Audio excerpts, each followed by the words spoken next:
दिल्ली के चुनाव नजदीक हैं। इसी बीच सभी पार्टियां राजधानी की सत्ता को हासिल करने के लिए पूरी दमखम लगा रही हैं। आम आदमी पार्टी के संयोजक अरविंद केजरीवाल ने गुरुवार को प्रेस कॉन्फ्रेंस की। इस दौरान उन्होंने दिल्ली के जाट समाज को केंद्र में ओबीसी लिस्ट में शामिल करने का मुद्दा उठाया और बीजेपी पर जमकर निशाना साधा। केजरीवाल ने कहा, दिल्ली में ओबीसी दर्जा प्राप्त जाटों व अन्य जातियों को केंद्र की ओबीसी लिस्ट में शामिल किया जाए। सुनवाते हैं आपको प्रेस कॉन्फ्रेंस कर क्या कुछ कहा है केजरीवाल ने। जाट समाज के साथ प्रधानमंत्री श्री मोदी जी ने, गृह मंत्री श्री अमित शाह जी ने और भारतीय जनता पार्टी ने पिछले 10 साल से बहुत बड़ा धोखा किया है। दिल्ली सरकार की एक ओबीसी लिस्ट है। इस ओबीसी लिस्ट में, दिल्ली सरकार की ओबीसी लिस्ट में जाट समाज का नाम आता है। केंद्र सरकार की एक ओबीसी लिस्ट है। केंद्र सरकार की ओबीसी लिस्ट में दिल्ली का जाट समाज नहीं आता। तो दिल्ली यूनिवर्सिटी में जब बच्चे एडमिशन लेने जाते हैं तो उसमें दिल्ली के जाट समाज को रिजर्वेशन नहीं मिलता। दिल्ली यूनिवर्सिटी के कॉलेज में जाते हैं तो दिल्ली के जाट समाज को रिजर्वेशन मिलता है। केंद्र सरकार के किसी भी कॉलेज में या यूनिवर्सिटी में जाते हैं या केंद्र सरकार की किसी भी संस्था जैसे दिल्ली पुलिस हो गई, डीडी हो गई, उसमें नौकरी लेने जाते हैं तो दिल्ली के जाट समाज को उसमें रिजर्वेशन नहीं मिलता। बड़ी इंटरेस्टिंग बात यह है कि राजस्थान का जो जाट समाज है उनका नाम केंद्र की ओबीसी लिस्ट में है। तो दिल्ली यूनिवर्सिटी में जब एडमिशन लेने जाते हैं तो राजस्थान के जाट समाज को रिजर्वेशन मिलता है दिल्ली के कॉलेज में। दिल्ली के जाट समाज को दिल्ली के कॉलेज में रिजर्वेशन नहीं मिलता। ये तो हमारे पूरे दिल्ली के जाट समाज के भाइयों के साथ, बहनों के साथ बहुत बड़ा अन्याय है। और ये अन्याय ये जले पे नमक छिड़कने जैसा है कि 4 बार पिछले 10 साल में प्रधानमंत्री जी ने अपने घर बुला के और अमित शाह जी ने जाट समाज के नेताओं को आश्वासन दिया, भरोसा दिया, वचन दिया, गारंटी दी कि दिल्ली के जाट समाज को केंद्र की ओबीसी लिस्ट के अंदर डाला जाएगा। 26 मार्च 2015 को प्रधानमंत्री मोदी जी ने दिल्ली जाट समाज के प्रतिनिधियों को अपने घर बुलाकर यह वादा किया कि उन्हें केंद्र की ओबीसी लिस्ट में दिल्ली के जाट समाज को शामिल किया जाएगा। 26 मार्च 2015 को नहीं किया। उसके बावजूद 8 फरवरी 2017 को अमित शाह जी ने यूपी चुनाव से पहले चौधरी वीरेंद्र सिंह के घर फिर से दिल्ली और देश के जाट नेताओं को यह वादा किया कि जो स्टेट लिस्ट में ओबीसी जाती हैं उनको केंद्र की लिस्ट में जोड़ा जाएगा। फिर भी नहीं किया। 2019 के लोकसभा चुनाव से पहले दिल्ली में प्रवेश वर्मा के आवास पर अमित शाह ने जाट नेताओं से मिले, फिर वादा किया कि दिल्ली के जाट समाज को केंद्र की ओबीसी लिस्ट में शामिल किया जाएगा।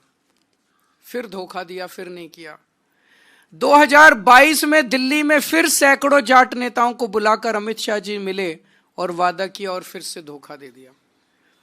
तो पिछले 10 साल में 4 बार, 3 बार दिल्ली के देश के गृह मंत्री ने और 1 बार देश के प्रधानमंत्री ने पूरे जाट समाज को बुला के बोला, अगर प्रधानमंत्री और गृह मंत्री झूठ बोलेंगे, अगर प्रधानमंत्री और गृह मंत्री अपने वादे को पूरा नहीं करेंगे, अगर प्रधानमंत्री और गृह मंत्री को जाटों की याद केवल चुनाव के पहले आती है, आप देख रहे हो हर चुनाव के पहले जाट समाज को बुलाते हैं, कहते हैं वोट दे दो, इस बार वोट दे दो, अगली बार कर देंगे, इस बार वोट दे, और कभी नहीं करते, कभी नहीं करते। अगर प्रधानमंत्री और गृह मंत्री इस तरह से झूठ बोलेंगे तो फिर तो देश में कुछ बचेगा ही नहीं। फिर क्या बचेगा उसके बाद? किसके पास जाएं इसके बाद?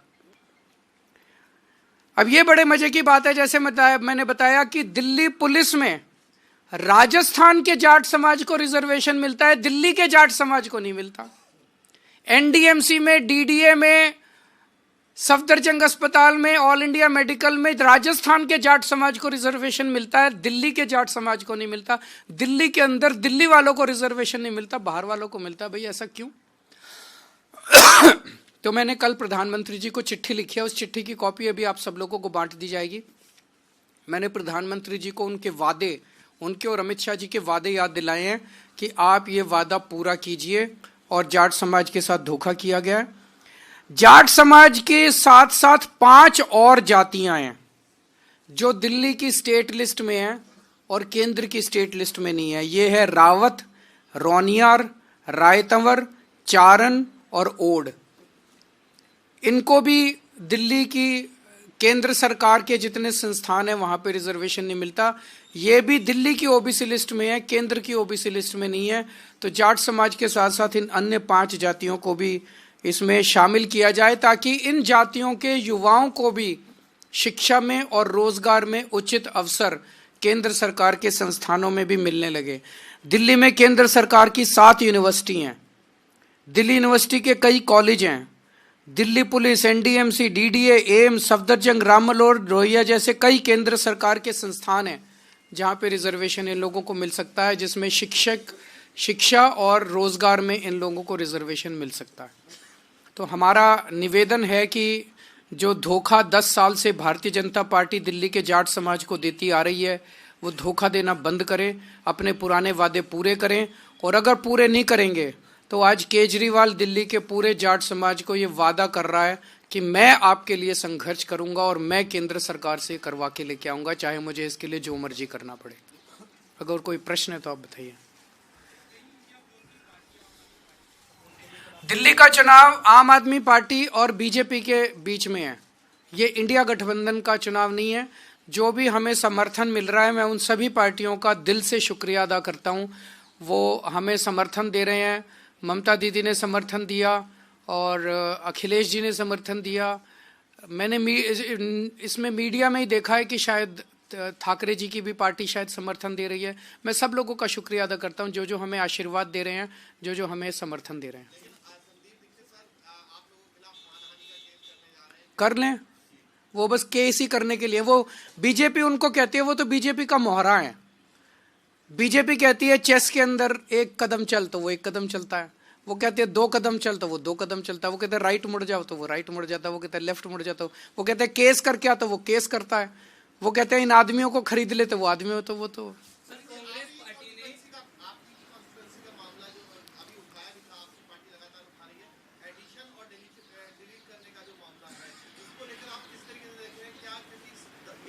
आज 3 बजे हमारी इलेक्शन कमीशन के साथ मीटिंग है। उस meeting chief election central election commission के साथ, उस मीटिंग में ये सारे मुद्दे उठाए जाएंगे। बीजेपी कह रही है कि आप इस तरह डरे हुए हैं कि 2-2 सीट से चुनाव लड़ने जा रहे हैं। मैं एक ही सीट से लड़ रहा हूँ।